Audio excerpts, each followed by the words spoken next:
All right. Hello and welcome to my channel.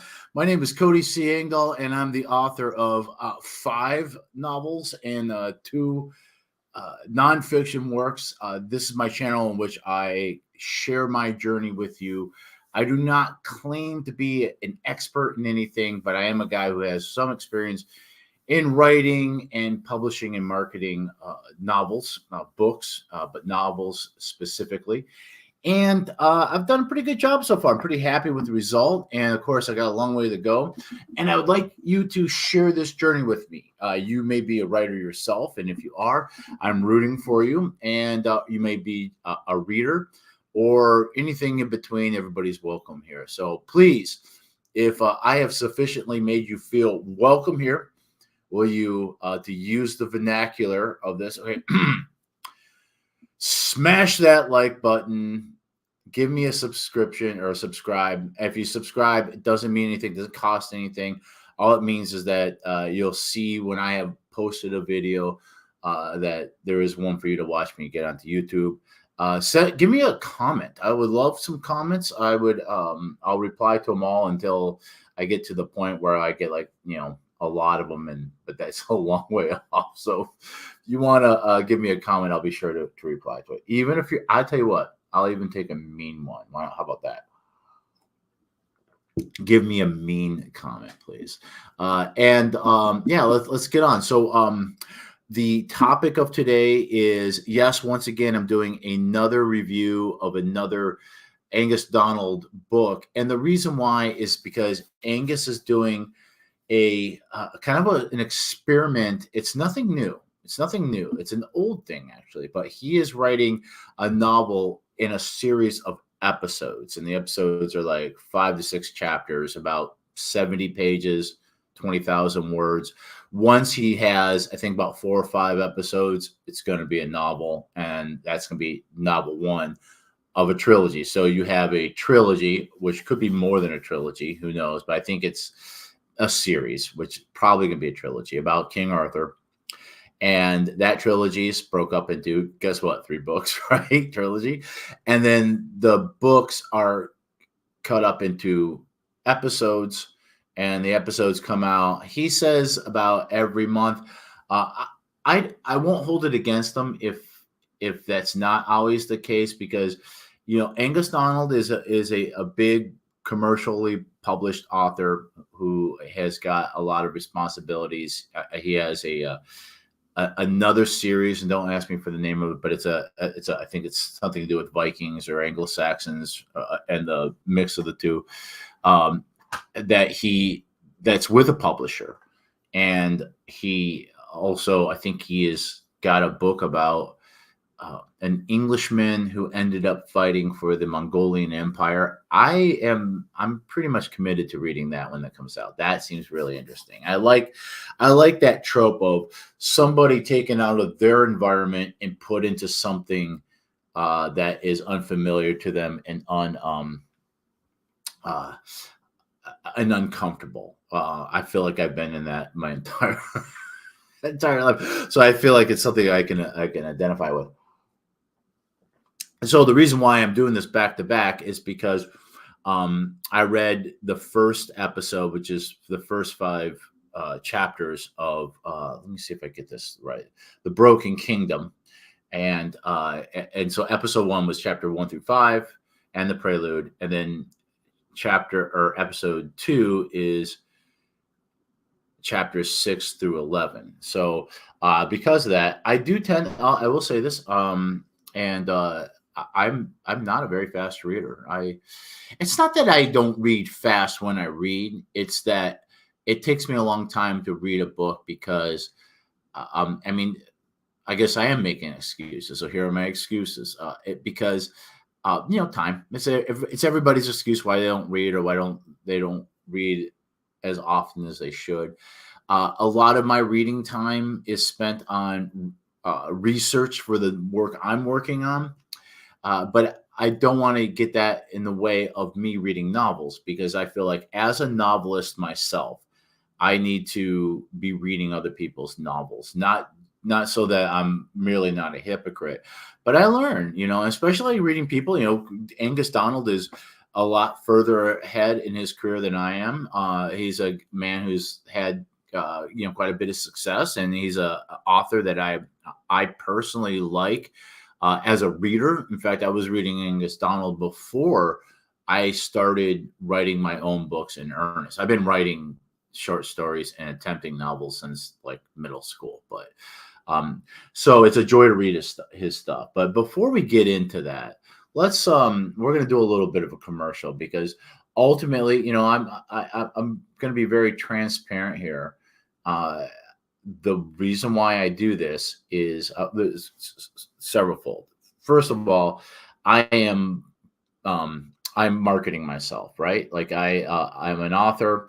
I have books, and so I think part of learning how to do. I mean, this is a great age in which. Hang on, let me just write this real quick. Prussian Prince. Hopefully, it'll come up easily. There we go. Yes. All right. I'm number one when I search for the Prussian Prince. But so part of what I'm doing is marketing my own books myself. Another part of it is especially with the YouTube channel, is first of all, I'm a YouTube, just like I'm a reader, and so I write because I love to read. I'm a consumer of YouTube channels, and there's several YouTubers I really like, and some of these guys actually make money. If you get enough subscribers, if you get enough hours watched, YouTube will start cutting you a check. They'll start sending you money. So please subscribe. That'll help me out a lot. But not only that, I feel like, especially in this day and age, as an author, a lot of people are afraid of like AI taking our jobs. I don't fear that. I think you should fear that if you are merely a content creator. If you're an author who's just spitting out formulaic novels just to get as many out there as possible so that you can make an income, yeah, you probably have something to worry about. But I really do believe that you're a brand. Every Angus Donald is a brand into himself. I am a brand into myself. Cody C. Engdahl. There are other authors that I love that are brands. And yeah, like, well, I'll tell you this. I got the corner market on the Austro-Prussian War, but like, my opening trilogy is about the American Civil War. There's 1 million novels, and I'm sure some of them are maybe even as close as good as mine. So you can get that anywhere you want. You can get a ton of King Arthur books anywhere you want, but there's only one Angus Donald writing King Arthur. And because I like Angus Donald as a brand, and what is a brand? One of my favorite YouTubers, Adam Post, says a brand is a promise. So I have read I've read at least 3 of his novels, and so I know what his voice is. I know how he writes, and so when I see a book and it says Angus Donald on there, that's a promise. That's a promise that says you're going to like this book because it's along the same lines of the other things that you've read from this man. So you should like this too. So anyway, part of building a brand is, I mean, we live in a golden age of social media, where you really, I mean, it used to be that everybody, you didn't have control over the channels of communication like we do now. If you were an author, you had to beg your way into an agent, and have that agent beg your way into a publisher, and you had to beg your way into getting any kind of publicity, getting a write-up in a magazine or a newspaper, or appearing on TV or whatever. Now you can do all that as long as you're willing to put in the work and build an audience on the internet and social media. So that's what we're doing. And then thirdly, I feel like part of my job is to do talks and to promote myself. And so I do a lot of in-person book talks. And I've appeared on several podcasts, and I feel like my speaking ability is something that I have to keep practicing and keep working on. And so that's why I'm doing this. I had to really take inventory of all the things I'm doing, what's important, what's not important, what can be put to aside, what I should be pursuing. And I've decided that this YouTube, just doing about an hour of live every Sunday or at least once a week is an important thing, and it's worth my time. So that's what we're doing. So let's get on with the commercial. Okay, so first of all, this video is brought to you by The Prussian Prince, an Austro-Prussian war novel, part of the Long Century series, book 5. But guess what? You do not have to read the previous books to enjoy this one. The Prussian Prince is a swashbuckling adventure that'll take you into the heart of the Austro-Prussian War, featuring true depictions of the battles of Trottenau and Königgrätz, with historical characters such as Otto von Bismarck, King William I, and the Crown Prince Friedrich Wilhelm, and much more as Germany marches towards unification and dominance over Central Europe. And of course, an American Civil War veteran tries to get back to the love he left behind, only to get caught up in a conflict of empires. That will probably, that description will probably get better. I just need to have something out there as I started the pre-order. So here's what we're advertising. The pre-order right now. This is coming out February 4th, my birthday. The pre-order price for the Kindle version is only 99 cents. You don't have Kindle?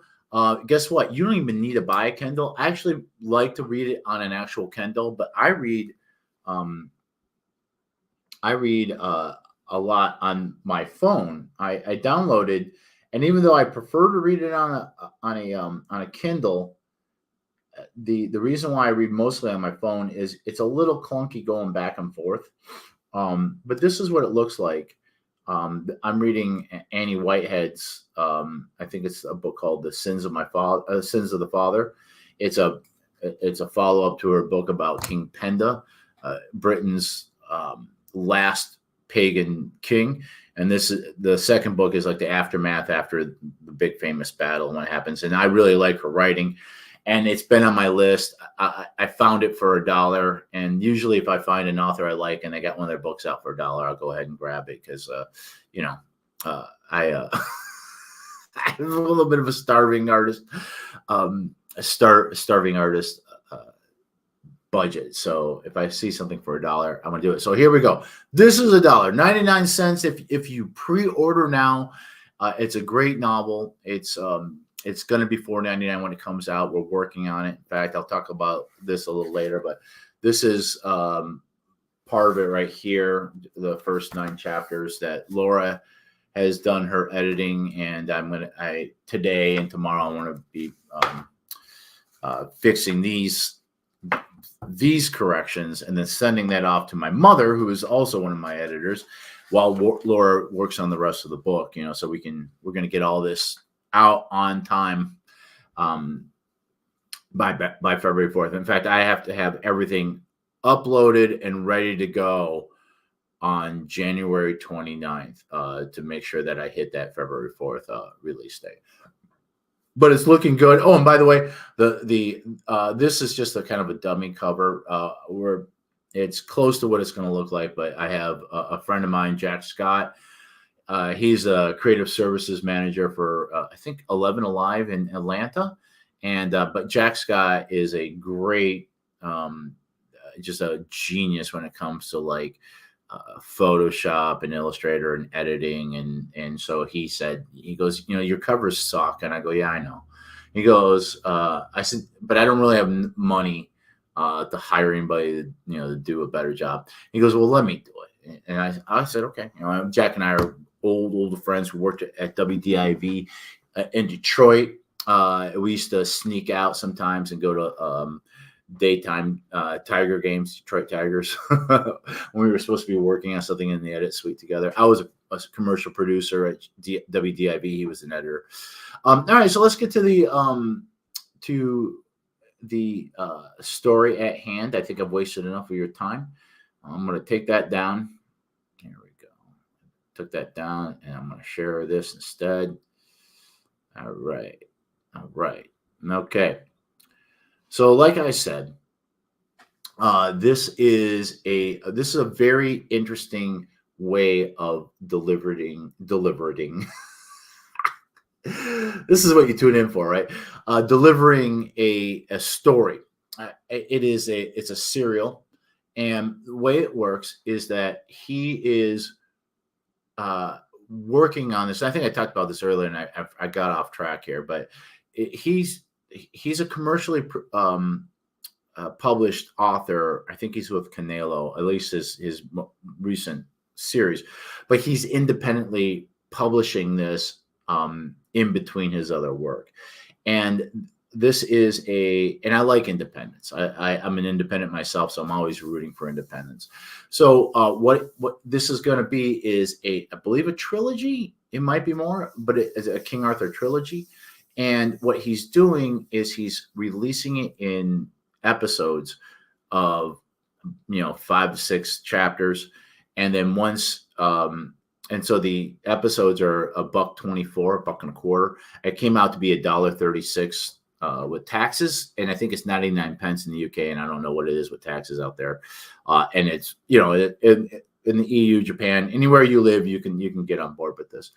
But so what he's doing is, instead of waiting till he has the entire novel written, he's releasing it in episodes along the way. And then once he has, I think about 4 or 5 episodes written, that will be book 1. And then and then he'll, once he does that, he'll compile those episodes and actually release that as a book. So you'll be able to buy the paperback. Like, I don't think, right now you can't get this. I don't believe, let's see, formats and editions. Well, I'm learning. No, you can only buy this as a digital book. But once he gets this all done, you'll be able to buy it as a. So I think it's very clever. It's a very clever idea, because it's a way of like making your money. You make your, of course, for me, when I don't make a penny off of the Prussian Prince until I actually release it. Donald is able to make some money as he's writing it, and then do a full release of the novel. And makes even more money, because there are some people, and I've read some of the comments, some people don't like the whole episodic thing because they don't want to have to wait in between episodes. I think that's fun. I think that's an exciting way of reading it. I've read the first 2 episodes. Now I'm waiting for episode 3. And by the way, I reviewed this and I shared it on all social media, and Angus saw it on Twitter. He retweeted my review and said thank you, of course, and told me that that episode 3 is coming soon. So, and when it does, I'm committed to at least reading all the episodes of book 1, and who knows, I'll probably go on. And this is where it gets a little confusing. So it's all right. The series is called the Wormkind Chronicles, and the Wormkind have to do with this dragon. The book 1 is the Broken Kingdom, and then episode 2 is Arthur's escape. Episode 1 was Arthur's Bane, and in episode 1, and I'm going to do this without spoilers, or at least I'm going to try. So episode 1 is where it basically sets up the story, and I'll tell you, each episode has its own arc. So there's a story there, and it gets you to, a certain place of climax, and then a little bit of a cliffhanger, so you want to read on. So in the first one, we meet Arthur. This is the sub-Roman time in Britain. This is the time after the Roman Empire has withdrawn from Britain, and the Anglo-Saxons and Jutes are beginning to. Some people call it an invasion. Some people call it a migration, colonization. Call it what you want. But there's conflict because there are the Brythonic, or the Britain people there. These are the people before the Anglo-Saxons, and then the Anglo-Saxons are also showing up. But in Donald's version of this, what I think is very ingenious is he writes this with an eye to the real world that was the sub-Roman world of Britain, with the real kingdoms that existed, and all that is historically accurate. But then he also adds in a lot of the legends of like the the magic and the druids, and I don't know if he mentions druids directly, but Merlin is a sorcerer, and the magic isn't like over the top, but it's certainly there, and there's a dragon, which is very interesting, and you see the dragon in the prelude that happens, I think, like, I don't know, like 14 years before the narrative begins. And because I think you get there's a not a prelude, what do you call that? Preface, or not a preface, it's prologue. And and the prologue has to do with Arthur's sister Morgan, and a little bit kind of sets up her story, and then her relation with the dragon will become more and more apparent as you read through, because she is a very special young lady who has a very special ability that she doesn't quite understand herself, and that she's learning. So that's an interesting thing.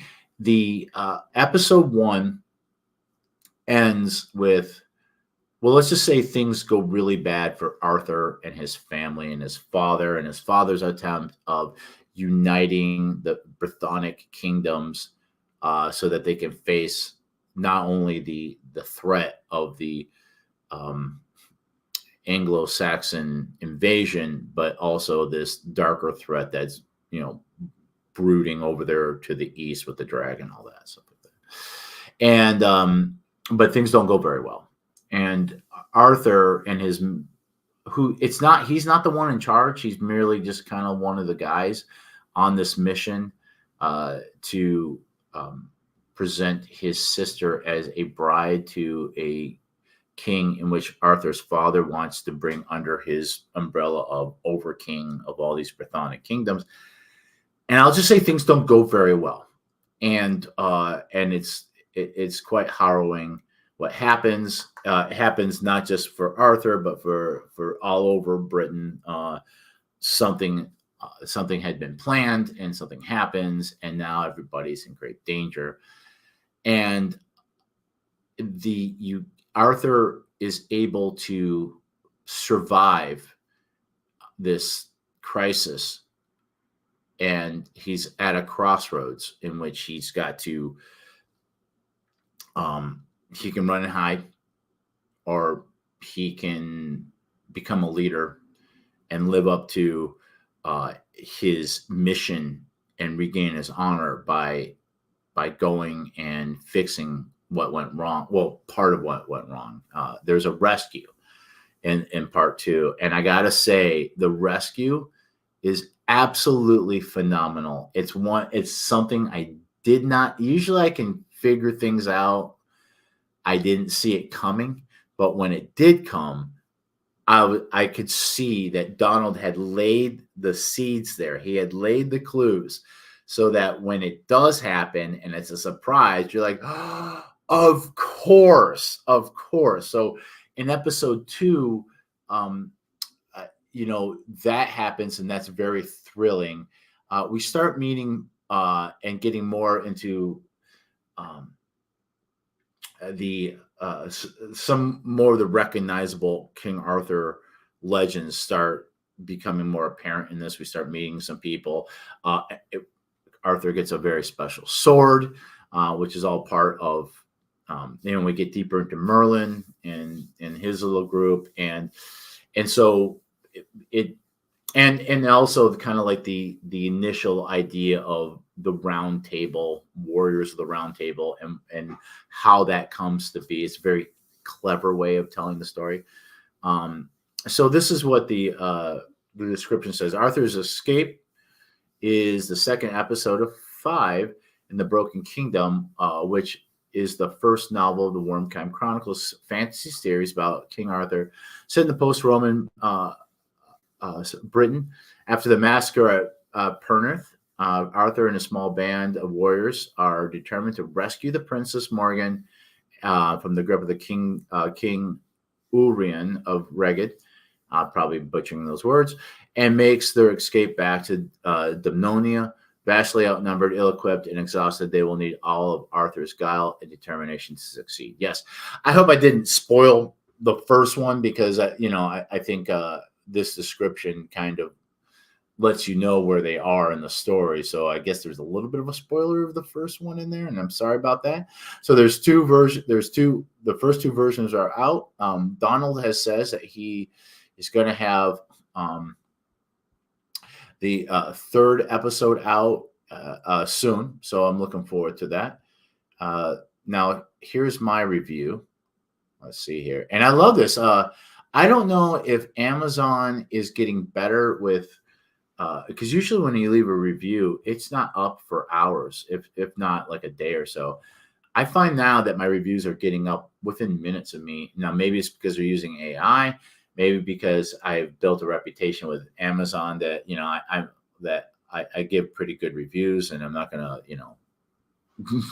put a bunch of swear words or, do anything bad that is going to get rejected. So here's my review.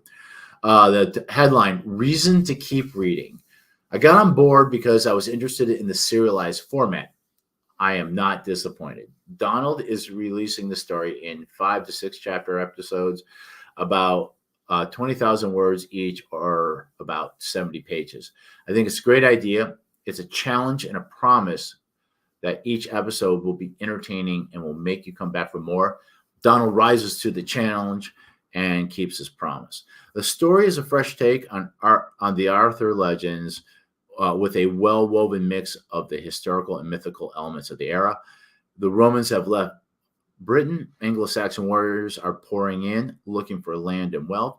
The Brythonic kingdoms are too splintered to stop them, yet there's a greater threat to the east that only a united Britain has a chance to withstand, and perhaps only one man with a very special sword can unite them.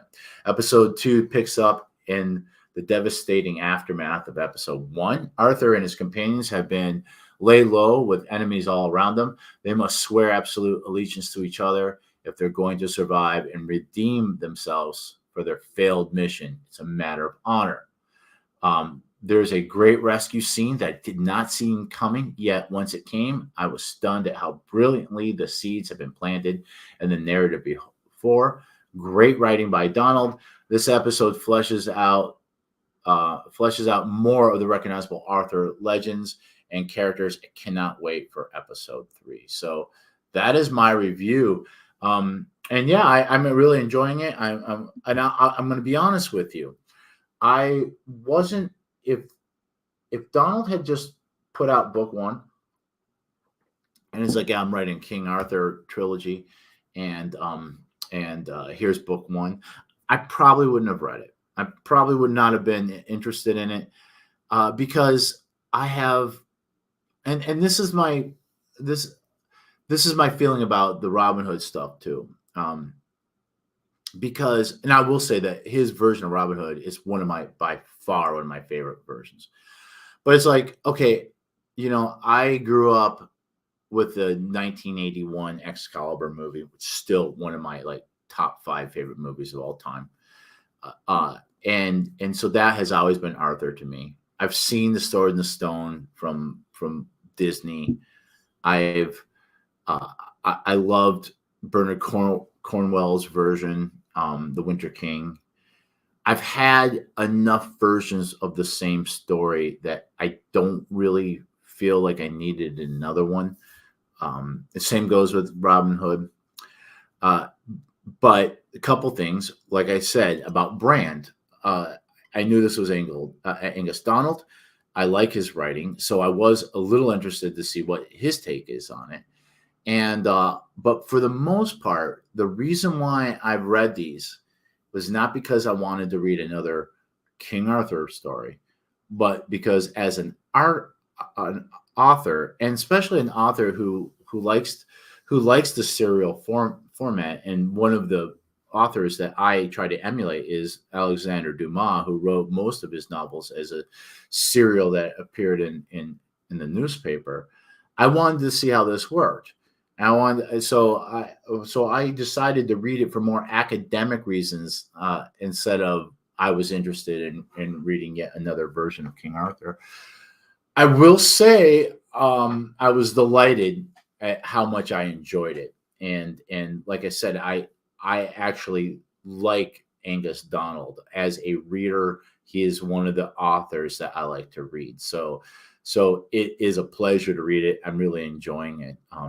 So anyway, I guess that's uh, my my take on that. Why do I do this? Well, I'll tell you why. First of all, I've heard a ton of coaches, writing coaches, bloggers, people that have courses. Everybody says, and this is true, if you're not reading novels, if you're not a consumer of the product that you're putting out there, you're fooling yourself. So, like, there are hacks out there like, oh, I love writing, but I hate reading. Get a guitar because you don't really love writing. You love the idea of being a writer. But if you don't love to read, you're probably not going to be a great writer. And reading other people's stuff and taking note of what works, what doesn't work, what you like, what you don't like, is going to make you a better author. So I have author and Arthur in this hard. I already don't speak very well, so it's hard for me to differentiate those two things. The other thing is that I'm rooting for other authors. So if I can help people sell their books, I'm going to do it because I just feel, and I'm not doing anything for any kind of quid pro quo, and because it's not. Like, for example, like Angus Donald shouldn't now go read one of my books and review it because Angus Donald is a bigger author. He's a bigger author and author than I am, so that my review of his book wouldn't equal one of his of mine, if that makes any sense.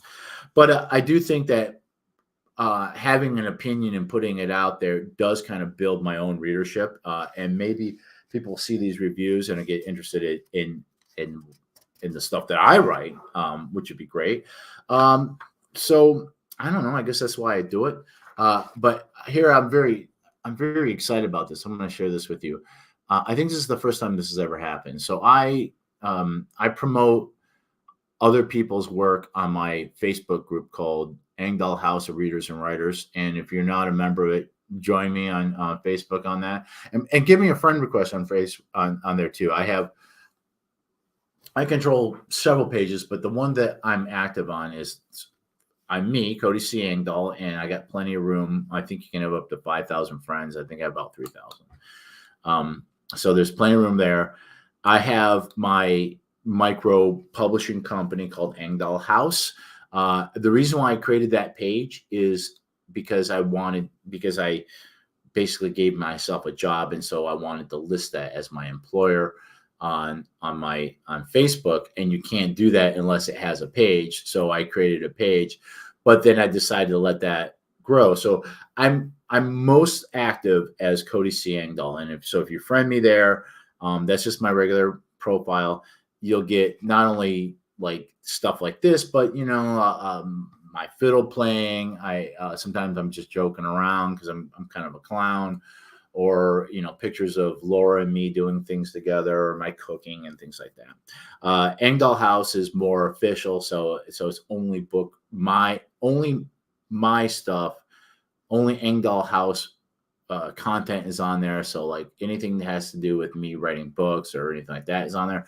And then Engdahl House of Readers and Writers is a group in which I promote other people's work, and I invite other authors to promote their works there. It's not a big group, but it's growing over time. And so I shared like my review on this there and other things. But I decided, there's a group that I belong to called the Military Thriller Book Group, and they're pretty good with allowing you to promote books there, as long as you're not as long as you don't overdo it, right? So as long as like the books, military. I mean, are my books thrillers? I mean, what does that mean? I don't know, but they're military, so I promote my books there. And I decided, I'm going to promote because I wrote like I said, if I build up a reputation of um, somebody who reviews these books, that maybe the people that look at those will say, "Hey, this guy's an author too. Maybe I'll read his stuff." So I decided, you know what, I wrote this review, and I'm going to share it in this group, the military thriller group, so I was like, "Oh, let's do it." So I put it on there so that way I'm not just promoting myself, I'm promoting other people, which I think is important to do.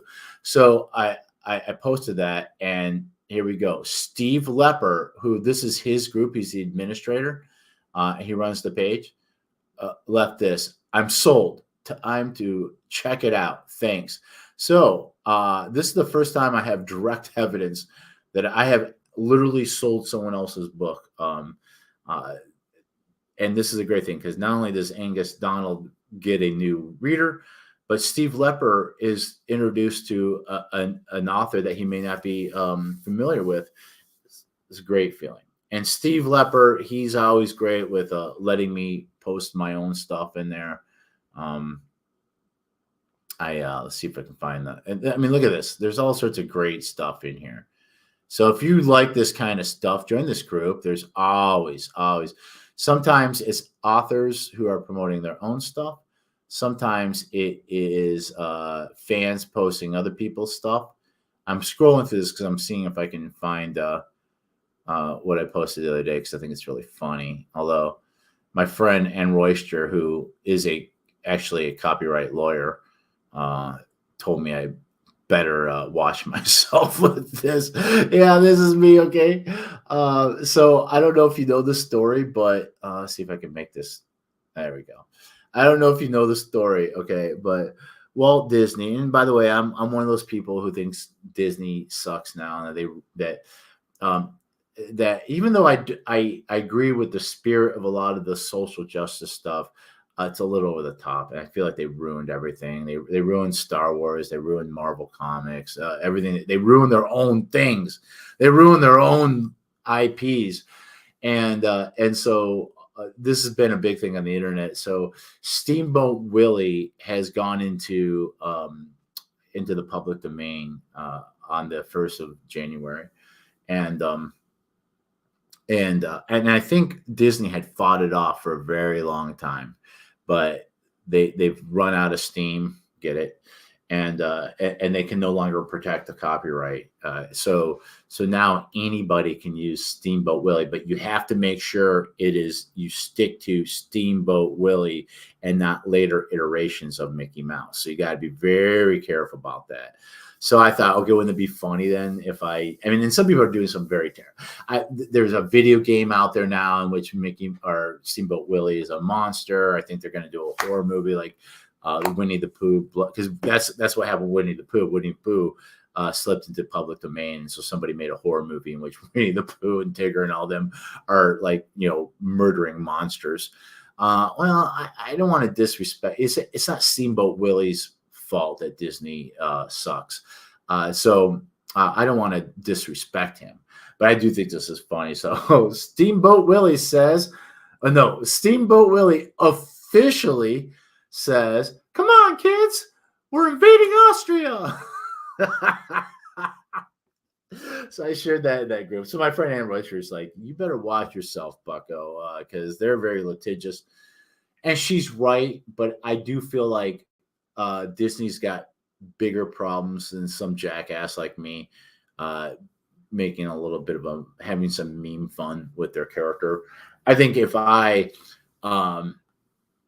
started making Steamboat Willie dolls with pickle helbs on them and selling them and making a profit, they might be able to go after me. But I mean, they got bigger problems than me. But I probably won't push it much more than this. But I'm very proud of that. I made that yesterday. I think it's very funny. Okay, so let's talk about what I'm doing here. Okay, we're gonna wrap this up. We're gonna go back to my commercial. Let's take a look at this. We're gonna stop sharing screen, present, and then we're gonna share screen, and then we're gonna go to the Prussian Prince. Okay, here we go. Only 99 cents for the digital version. What I'm my mission, my goal is very simple with each launch. I always want to outperform the last one. So my first pre-order was with Blood for Blood, had just a very small number of them. I had more with Mexico, My Love. So I'm trying to beat my Mexico, My Love numbers. So if you got $1, man, give me $1. If you got $1 to spare. And of course, I have bought one myself, and I think my mom and Laura has. I know Lloyd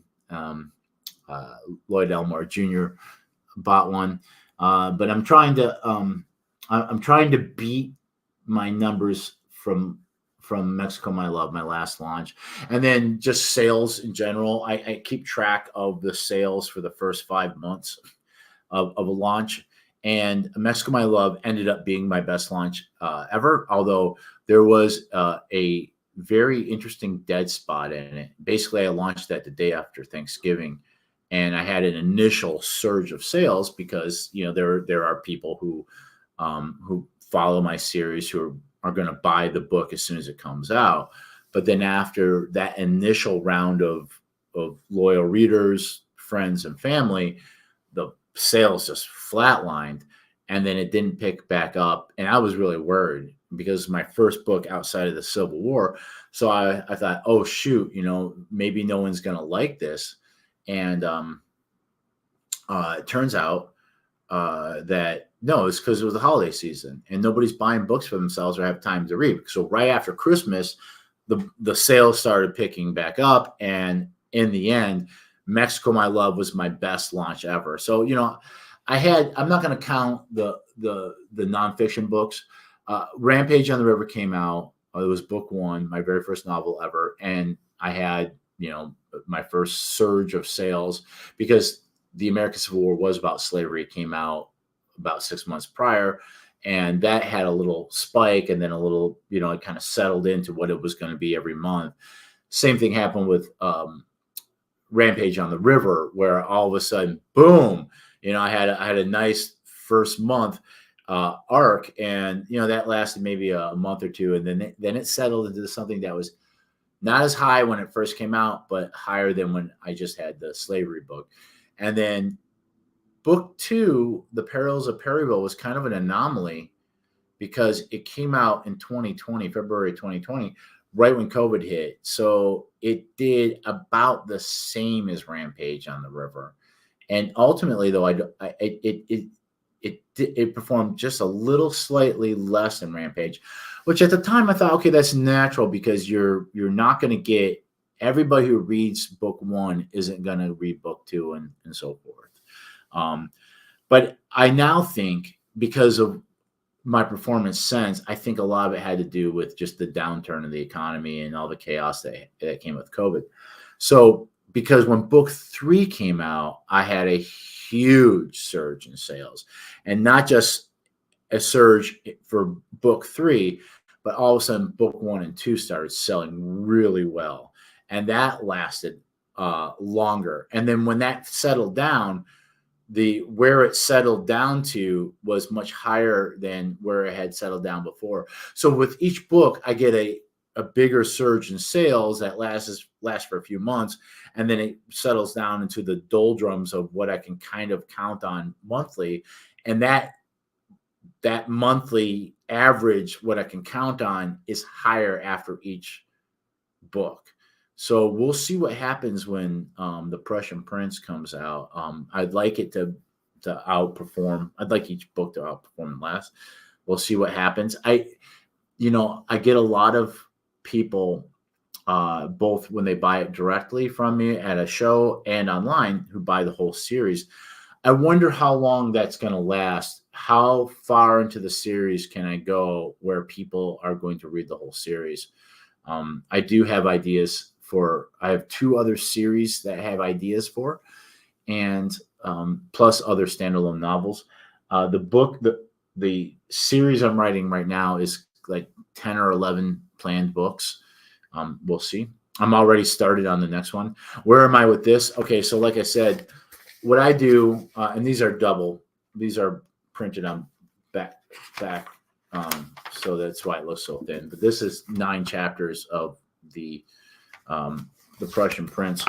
And after I get done writing, and then first I write it, and I do a lot of editing as I write, and then I go through it a couple times with my editing, and I hand it off to Laura, and then she goes through it. Oh, she goes through it with a red pen and makes I don't know if you can see that, but makes comments for me to go through. And then I do all her changes, and I send it to my mother, and then she does the same thing. By that time, it's pretty clean, ready for publication. But I was a little nervous because I want to make sure I hit my January 29th. So she gave me the first. There's 24 chapters plus like a historical note and some of the other things that happened at the end. So she gave me at least these 9 chapters that I can start working on, so that I can get my mother working on it, so that. So I think I'm going to start doing it this way too.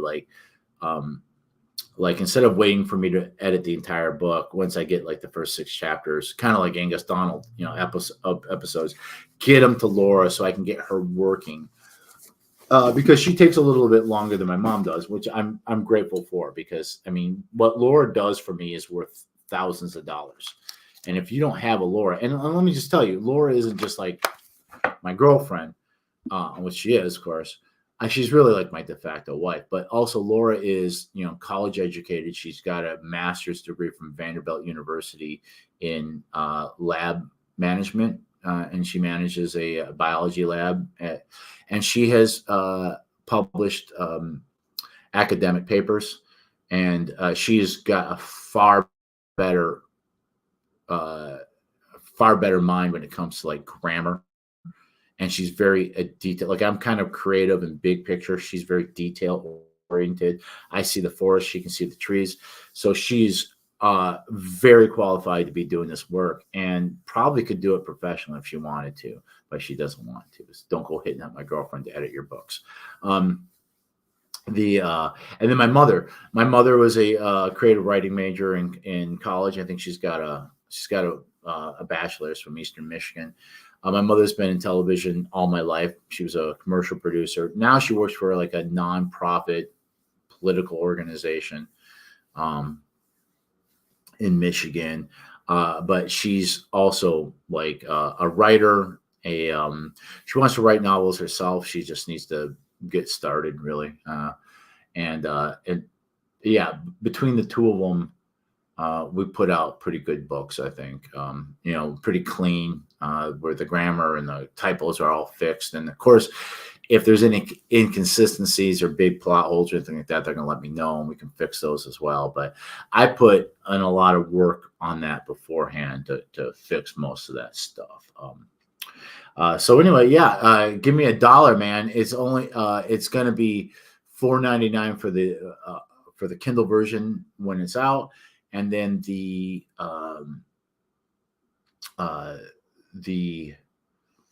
what happens after that? And the print version is going to be I think $11.99, $12, and then there'll probably be a what do you call it version, a hard copy.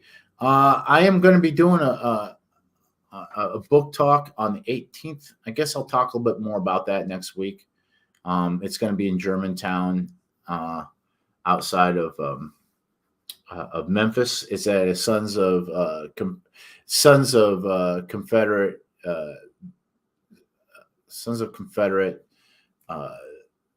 veterans Camp 1312 in Germantown at 3107 East Corporate Edge Drive, 7:00, I believe. I'm going to talk about some of the Civil War generals that were in the Mexican War. So look forward to that if you're in the Memphis area and you want to check that out. And then the next big thing I have is the first weekend of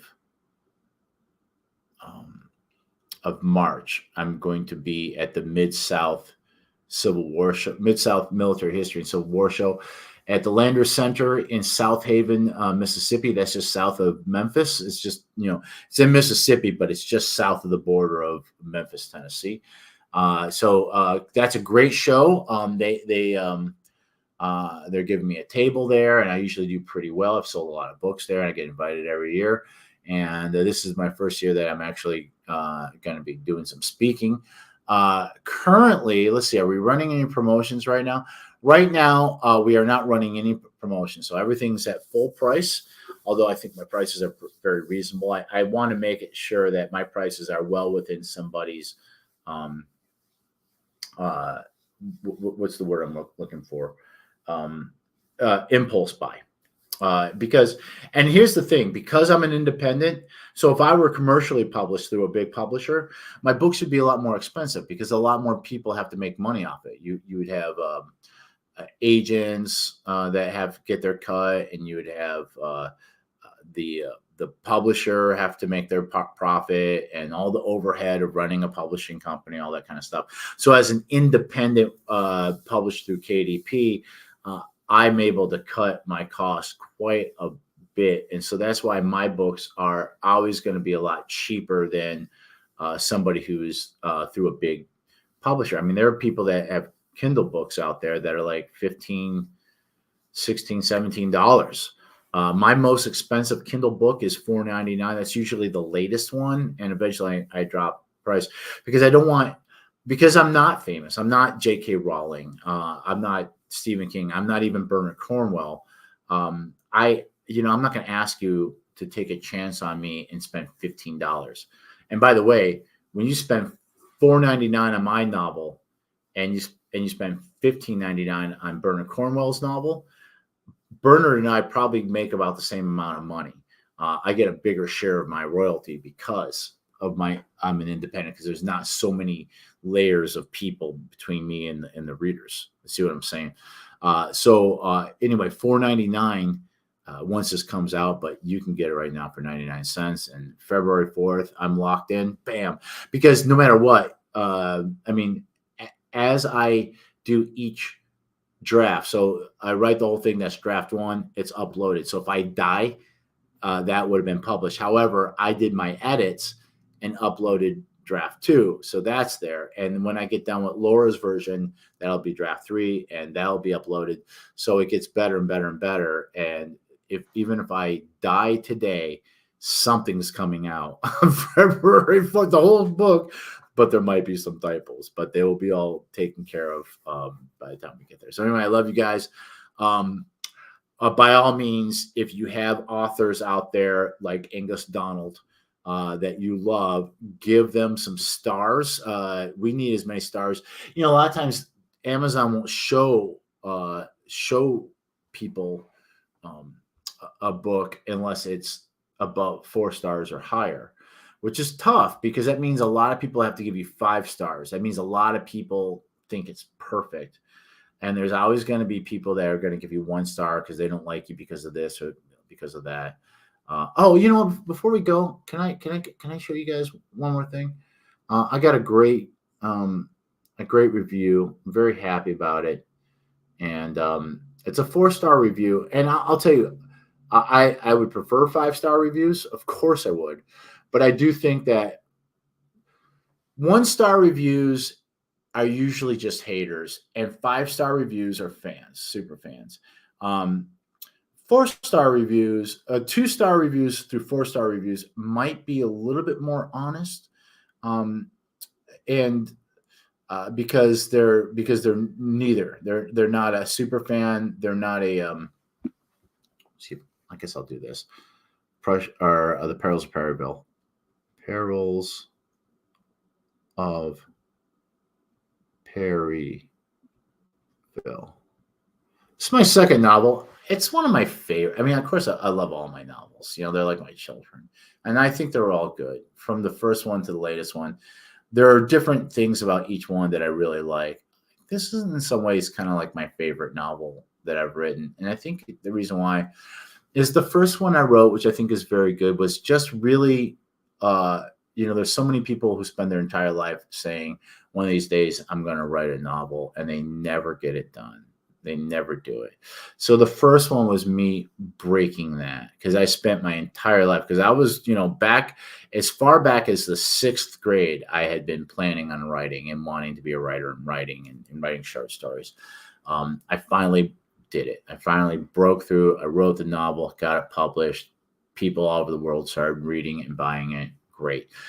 But then came the question, am I a one-trick pony? Do I only have one novel in me, or can I follow that up? And I wrote this novel, and there's a lot in it that I really, really, really like and I'm very proud of. And I took the story that I started in Rampage on the River and I expanded it and I made it a bigger story. And I, not only that, but like I, I expanded the roles of other characters and wrote in their perspective, and fleshed it out. I think it's where my character Catherine really comes alive, and so I'm very happy about it. By the way, this is the whole series right here, all 4 books, and soon, yeah, all 5 books right there. Look at that. I'm very proud of that. I got a review on The Perils of Perryville just the other day, and I think this is let's see, here it is. Let's see, is this okay from the United States? Yeah. I'll protect him a little bit there. This is a 4-star review. And the headline is Entertaining, Accurate Civil War Novel. Let me tell you something, man. And I'm going to come back up here where I can see myself on camera. That man just wrote out my 2 goals in my writing in the order that they're important to me. So goal number 1, I want to be entertaining. That's the number 1 thing. I want you to have a good time. I want to provide some escapist entertainment. I write high adventure, swashbuckling novels. The second part is that I want to be historically accurate because I do want to tell not only my stories, but the real stories of the Battle of Perryville and the 2nd Michigan Cavalry and the Confederacy and the battles. In this book is the fall of New Orleans, the Battle of Memphis, the first Battle of Memphis, which is called the Battle of the Rams, the fall of Corinth. There's all sorts of, or the Siege of Corinth. There's all sorts of great stories, real stories that, so, my books have like a dual plot. There is the historical plot in which I'm telling you the actual story of what actually happened. But then I'm also telling you my story of my characters. And basically, I use my characters as a vehicle in which to tell the actual historical story and give them their own thing to do as well. So that right there to me is like what that man said right there is the goal I was trying to achieve with there. Okay, so he writes, nothing negative to say about this one. Then how come I didn't get 5 stars? No, I'm just kidding. Any fan... I'm very grateful for the 4 stars. Nothing negative to say about this one. Any fan of the Civil War fiction should enjoy it. The author doesn't allow the story to be weighed down by historical details, yet all the details given are accurate. The characters are vivid and believable, while some will, no doubt, think the author wrote a very benign form of slavery. Such relationships did exist in the antebellum South. I recommend the book to anyone who enjoys Civil War era stories. Thank you, sir. Thank you very much. I'm glad you enjoy it. I hope you go on to, if you haven't read the other 2 Civil War books, Rampage on the River and Blood for Blood, I hope you go on to do it because Blood for Blood, I think it's even better. I hope you jump in on Mexico, My Love. And I hope that you join me as we invade Austria, actually Bohemia, with the Prussian Prince, which is the one that's going to come out within less than a month. And that's a great review. That review is basically somebody giving me back everything that I put into that book, everything that was important to me, entertaining, historically accurate, but not bogging you down in the details either, but giving you enough so that when you read it, you have an accurate idea of what the Battle of Perryville what it was like and what the war was like at that time and what was life, not just for the Yankees, but for the Confederates too. I don't get really deep into good guys or bad guys. I talk about real people and a real conflict, dealing with something that's bigger than they are. So I'm very proud of that. So anyway, we just hit the 1 hour mark. Thank you very much for sticking with me. And like I said, you have authors out there that you like, give them reviews, give them as many stars as you're willing to give up. And give me a like and a subscription and a comment. I'd love it. We'll talk next week. We'll see what the subject matter is. Maybe I'll give you a preview for my talk of what I'm going to do. I might do that. That might be a good subject for me. So we'll talk next week. And I love you guys. Stay safe. Keep reading. Keep writing. And we'll see you soon.